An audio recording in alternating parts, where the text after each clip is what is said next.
अभी ठंड का सीज़न चालू हो गया है और जो रूम हीटर खरीदने की सोच रहे हैं या जिनके पास में पहले से है, तो जिनके पास में पहले से वो यूज़ करते आ रहे हैं पर उनको इन चीज़ों का नॉलेज नहीं है या जो खरीदना चाहते हैं वो ये वीडियो पूरा देखेगा, क्योंकि मैं दो रूम हीटर में कंपैरिजन करके बताने वाला हूँ अलग अलग। क्योंकि ये नुकसान किसको पहुंचाता है, जो हमारे घर में छोटे बच्चे हो या बुजुर्ग हो, उनको ये अधिक से अधिक नुकसान पहुंचाता है। तो आपको कौन सा परचेस करना चाहिए और एक एक रूम हीटर डिटेल्स में मैं बताने वाला हूँ कि आपको कौन सा लेना चाहिए। मैं आपको अमेज़ॉन पे बताने वाला हूँ रूम हीटर के बारे में, आप भी चेकआउट कर सकते हो। जैसे मैंने यहाँ पे रूम हीटर सर्च किया, अब आपको यहाँ पे अलग अलग ब्रांड के अलग अलग प्राइस में देखने को मिल जाएंगे। जैसे आप ऑनलाइन देख रहे हो तो आपको अलग अलग प्राइस में देखने को मिल जाएंगे। अब आप सोचोगे यहाँ ये 9,000 का मिल रहा है, ये 15,500 रुपये का मिल रहा, तो ये भी रूम हीट ही करेगा और ये भी रूम हीट ही करेगा जो 1100-1200 रुपये के मिल रहे हैं। तो सब में अलग अलग चीज़ें हैं, वो जो बताने वाला हूँ वो आप वीडियो को पूरा देखेंगे तभी समझ पाएंगे। क्योंकि आपके घर में अगर बच्चे हैं और बुजुर्ग हैं तो आपको ये वीडियो ज़रूर देखना चाहिए जो मैं इन्फॉर्मेशन बताने वाला हूँ आपको, क्योंकि ये बच्चों की हेल्थ के लिए और बुज़ुर्गों की हेल्थ के लिए बहुत ही ज़्यादा इम्पोर्टेंट है। आप मार्केट में जाओगे तो आपको इस टाइप के और इस टाइप के और आप इस टाइप के देखने को मिल जाएंगे रूम हीटर। अब ये जो आप सोच रहे हो कि ये बजाज कंपनी का रूम हीटर है, आप मार्केट में जाओगे तो ये आपको 550 रुपये से रेंज इसकी स्टार्ट हो जाती है।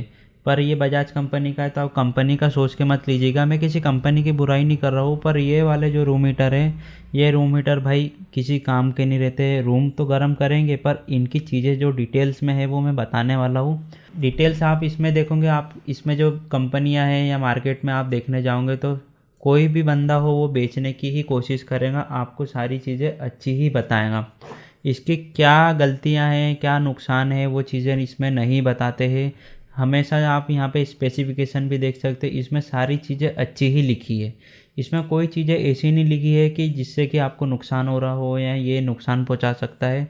पर आपको इस वीडियो में मैं सिर्फ नुकसान ही बताने वाला हूँ, इनके फ़ायदे नहीं बताने वाला हूँ। क्योंकि फ़ायदे तो सबको पता है कि रूम हीटर के क्या क्या फ़ायदे होते हैं, पर उनके नुकसान नहीं पता है, तो वही चीज़ बताने वाला हूँ।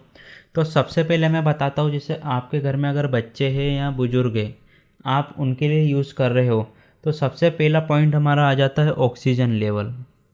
जिनको पता है वो भी पूरा देखेगा वीडियो को, और जिनको नहीं पता वो तो भाई अच्छे से सुनिएगा इस वीडियो को, क्योंकि इसमें ऑक्सीजन लेवल हमारी मेन इम्पोर्टेंट है। क्योंकि आपकी हेल्थ के लिए यही चीज़ होना ज़रूरी है। अगर ऑक्सीजन नहीं रहेंगी, आपने कोरोना के टाइम पे देखा होगा ऑक्सीजन की कितनी दिक्कत हो गई थी। मेन चीज़ ये है कि जैसे आप एसी यूज़ कर लो या रूम हीटर यूज़ कर लो, दोनों का एक ही फंडा है कि आपको कमरा जो है जिसमें आप लगा रहे हो उसको पैक करना पड़ेगा, तभी ये हीट कर पाएगा, या एसी जो है वो ठंडा कर पाता है रूम को। सेम ऐसी ही सिचुएशन इनमें भी रहती है। जैसे आपने इसको रूम में लगा दिए हो और आपके घर में जैसे बुजुर्ग के पास में आपने लगा दिए हो या बच्चे के पास में लगा दिए हो, तो उनके साथ में होगा क्या कि इनकेस पूरा रूम पैक है, एयर भी नहीं पास हो पा रही है, ऑक्सीजन नहीं मिल पा रही, जितनी ऑक्सीजन थी वो गर्म होकर ख़त्म हो गई ऑक्सीजन, तो उनको प्रॉब्लम क्या होंगी कि उनको सांस लेने में दिक्कत होगी। उनको ऐसा लगेगा कि सफोकेशन हो रहा, मतलब घुटन सी हो रही है उनको। तो ऐसा थोड़ा सा लगने लगता है, और ऐसा मेनली सबके साथ ही होता है। आप यंग एज में भी होंगे तो आप देखिएगा कि आप जब थोड़ा सा बाहर निकलते हो रूम हीटर के बाहर, जैसे आपने जिस कमरे में रूम हीटर लगा रखे उस कमरे से आप बाहर जाओगे तो आपको फ्रेश एयर देखने को मिलती है। आप जो सांस लेते हो उसकी कैपेसिटी एकदम से बढ़ जाती है और आपको अच्छा भी लगता है।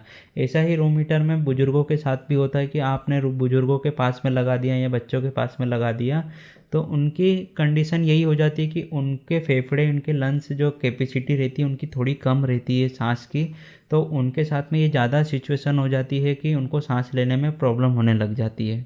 मेरा आपसे सजेशन यही है कि आप ये वाला रूम हीटर ना यूज़ करें, क्योंकि इससे बहुत सारे नुकसान हैं।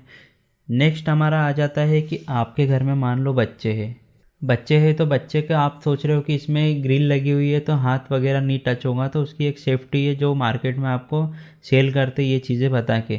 पर भाई साहब, बच्चे खेलने के मूड में रह रहे हैं या सो रहे हैं, आपने लगा दिया, अगर बच्चा खेलने के मूड में उसके हाथ में पानी है या लिक्विड वाली कोई सी चीज़ है, तो वो क्या करेगा, खेलते खेलते मान लो इस पर गिरा देता है या कुछ कपड़ा वगैरह उसमें लगा देता, तो होगा क्या कि इसमें शॉर्ट सर्किट होने के ज़्यादा चांसेस है। और अगर लिक्विड वाली चीज़ अगर इसमें किसी ने गिरा दी है तो उस सिचुएशन में होगा क्या कि करंट फैलने के चांसेस ज़्यादा हो जाते हैं। इसमें आपको देखोगे कि आपको इसमें कहीं से कहीं तक प्रोटेक्शन नहीं है, सिर्फ एक रॉड लगी हुई है जो ट्यूबलाइट हमारी जो घरों में लगती है, वो सेम वही सिचुएशन इसमें भी है कि एक ट्यूबलाइट जैसी रॉड लगी हुई है बस, और उसके ऊपर से एक रेलिंग लगा दी गई है जिससे कि हाथ वगैरह टच ना हो उसके अंदर। तो आप बच्चों से जितना दूर हो सके उतना ही दूर लगाइए। नेक्स्ट हमारा जो आ जाता है कि हम जैसे जो शॉर्ट सर्किट हो जाती है, आपने अधिकतर सुना होगा कि रूम हीटर की वजह से ज़्यादा केस होते हैं शॉर्ट सर्किट के। तो वो होते क्यों हैं, मेन चीज़ मैं बताता हूँ आपको। जैसे आपने 1-2 घंटे के लिए सोचा कि मैं लगा देता हूँ, फिर इसको रूम हीट हो गया, आपने फिर इसको बंद कर दिया रूम हीटर को।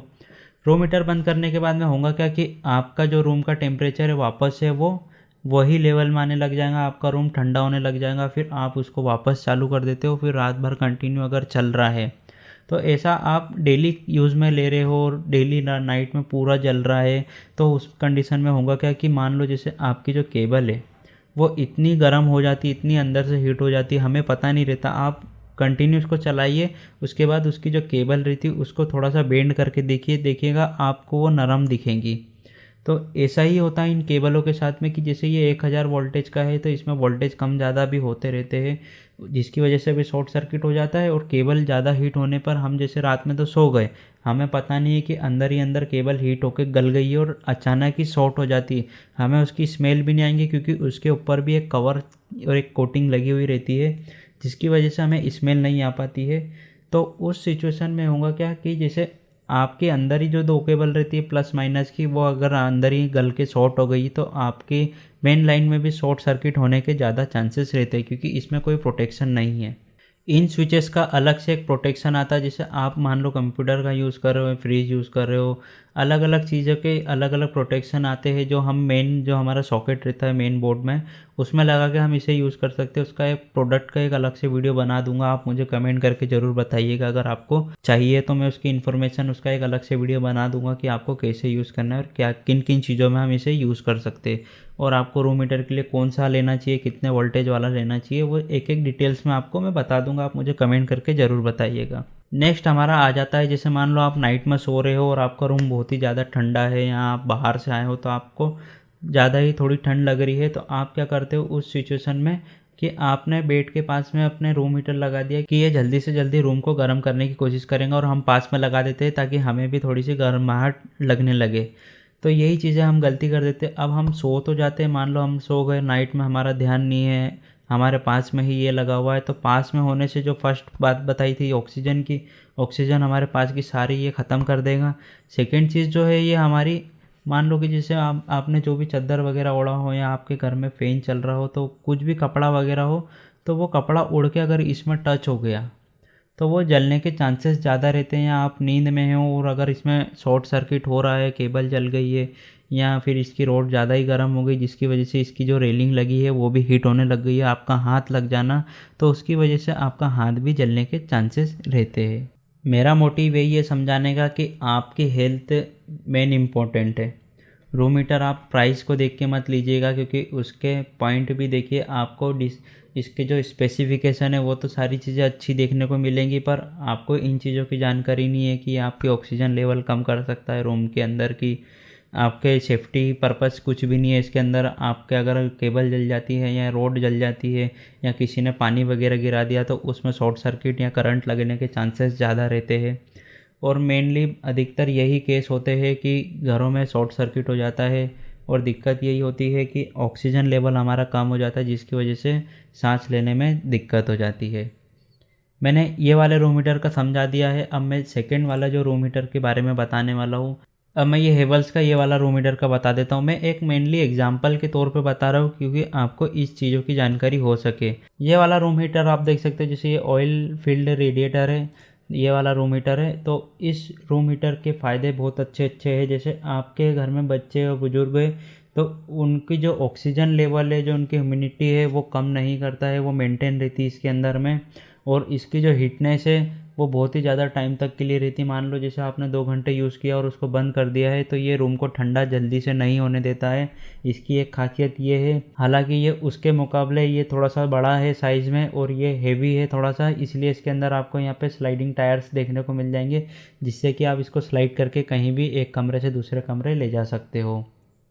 इसकी पावर कंजप्शन थोड़ी सी ज़्यादा है, जैसे जो पहले वाले से अभी इसमें पावर कंजप्शन ज़्यादा है क्योंकि ये 2400 वाट का है, आप देख सकते हो।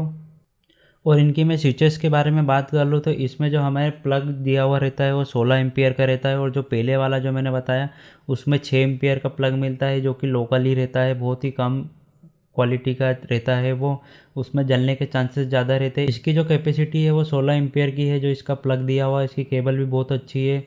इसका मेंटेनेंस भी बहुत कम रहता है और उस वो वाले का मेंटेनेंस भी बहुत ज़्यादा है जो मैंने पहले बताया है। और इसमें नॉइज़ भी बहुत ही कम रहती है। आप जैसे सोच रहे हो कि इसके अंदर जो फ़ैन दिया हुआ है ये नॉइज़ करेगा, तो ये इसमें नॉइज़ नहीं रहती है, बिल्कुल ना के बराबर रहती है। ओवरऑल अगर ये देखा जाए तो बच्चों और बुज़ुर्गों के लिए बहुत ही अच्छा है। इसलिए मैंने आपसे यही सजेशन है कि अगर आपको लेना है बच्चों और बुज़ुर्गों के लिए तो आप सबसे पहले सेफ्टी पर्पस देखिए और आप हेल्थ को ज़रूर देखिए, क्योंकि वो वाले में जो हमारा ऑक्सीजन लेवल है वो कम कर दे रहा है, उसमें सेफ्टी बिल्कुल भी कुछ नहीं है। और जो आपकी जो रूम हीटिंग की पावर है वो भी कम साइज़ का है, वो टाइम ज़्यादा लगाता है। और उसमें स्मॉल साइज़ के रूम में ये परफेक्ट है। जो अगर आपका छोटा रूम है तो वो छोटे रूम में ही काम में आने वाला है, बड़े रूम में वो काम नहीं आने वाला, क्योंकि आप उसको 2 से 3 घंटा भी चला लोगे तो वो वर्क नहीं करने वाला है। ओवरऑल मुझे यही अच्छा लगा है, इसलिए मैंने ये वाले टॉपिक पे आपको ये समझाने की कोशिश की है कि आपको हेल्थ और एक सेफ्टी पहले देखना है। अगर आपको ये लेना ही है और अगर आप मार्केट में से सर्च करोगे तो आपको 6,000 से 7,000 रुपये के स्टार्टिंग प्राइस में आपको देखने को मिल जाएंगे मार्केट में। अलग अलग कंपनी के भी आते हैं, उसमें आप स्पेसिफिकेशन देख सकते हो। जैसे मैंने ये एक सिंपली बताया था, आप दूसरे भी देख सकते हो। अगर आपको ये वाला बजट नहीं जम रहा है या आपको दूसरा कोई सा लेना है तो आप मुझे कमेंट में ज़रूर बताइएगा। मैं उसका सजेशन आपको देना चाहूँगा कि आपको लिए ये अच्छा है कि नहीं है, या आपको किस पर्पज़ से लेना है। जैसे बहुत सारे लोग उन बच्चों के लिए लेते हैं या बुज़ुर्गों के लिए लेते हैं, तो मुझे कमेंट करके ज़रूर बताइएगा। जिस पर्पज़ से भी आपको ये रूम हीटर लेना है तो मैं आपको सलाह ज़रूर देने की कोशिश करूँगा, या हुआ तो मैं उस टॉपिक पे आपके लिए वीडियो ज़रूर बनाऊँगा। बहुत से लोगों के मैंने रिव्यू देखा है जिसमें ये रॉडें बताई गई है कि ये ब्लास्ट हो जाती है, ये नुकसान पहुंचाती है, क्योंकि ये रॉडें ग्लास की रहती है, कांच की रहती है, तो वो उड़ के इनके बॉडी में भी लगी, किसी किसी को नुकसान भी पहुंचाई है। और ख़ास करके अगर इसमें शॉर्ट सर्किट ज़्यादा होने के चांसेस रहते हैं, क्योंकि इसमें सेफ्टी बिल्कुल भी नहीं रहती है। अगर आप इसको ज़्यादा यूज़ कर रहे हो, बहुत टाइम के लिए यूज़ कर रहे हो, क्योंकि आप ये छोटे रूम के हिसाब से डिज़ाइन किया गया है, आप इसको बड़े रूम में लगा दोगे तो ये रूम हीट नहीं करेगा और आप इसको रात भर यूज़ करोगे तो कहीं ना कहीं आगे चल के ये नुकसान ही पहुंचाने वाला है, क्योंकि आपका ऑक्सीजन लेवल भी डाउन कर रहा है और आपके शॉर्ट सर्किट के चांसेस भी ज़्यादा बढ़ा दे रहा है। बहुत से लोगों के रूमों में शॉर्ट सर्किट हुए, घरों में शॉर्ट सर्किट हुए हैं, जिनकी वजह से उनकी जो मेन लाइन है उनमें भी आग लगने के चांसेस ज़्यादा हो जाते हैं। बहुत से लोगों के घरों में आग भी लगी हुई है। मेरी आपसे यही सलाह है कि आपके पास अगर ये पहले से है या आप लेने का सोच रहे हैं तो सबसे पहले उसके स्पेसिफिकेशन ज़रूर देखिए। अगर उसमें उसके नुकसान नहीं दिए तो अच्छी चीज़ें तो दी हुई है, पर अच्छी चीज़ें देख के आप उस पर बाई मत कीजिए, क्योंकि ये बजाज कंपनी का आपको 2 साल की वारंटी ज़रूर दे रहा है, पर आपको नुकसान नहीं पता है। आपने उसके स्पेसिफिकेशन अच्छे अच्छे देख के बाय कर लेना और फिर आपको नुकसान बाद में पहुँचाना, क्योंकि इनके रिव्यू अच्छे नहीं हैं। बहुत सारे लोगों के रिव्यू जब मैंने देखा है कि ब्लास्ट हो जाते हैं, शॉर्ट सर्किट हो जाता है, बच्चे ने पानी डाल दिया तो करंट आ जाता है, बहुत सारे रिव्यू देखा है जिनके घरों में आगे लगी हुई है। तो आपके साथ ना ऐसा हो, इसलिए मैंने ये टॉपिक पे वीडियो बनाना चाहा। अगर आपको ये इन्फॉर्मेशन अच्छी लगी तो आप वीडियो को लाइक ज़रूर करिएगा और चैनल पे नए हो तो चैनल को सब्सक्राइब जरूर करिएगा। अगर आपको कुछ भी डाउट क्वेश्चंस हो तो आप मुझे कमेंट करके ज़रूर बता सकते हैं, मैं उसको हल करने की कोशिश ज़रूर करूँगा, या फिर हो सका तो मैं उस टॉपिक पर वीडियो ज़रूर बनाऊँगा। या अगर आपको अदर कुछ लेना है या बाय करना है या उसका वीडियो बनवाना हो तो आप मुझे कमेंट करके ज़रूर बताइएगा, हो सका तो मैं उसका वीडियो भी आपको बनाने की कोशिश करूँगा। आज के वीडियो में इतना ही, धन्यवाद।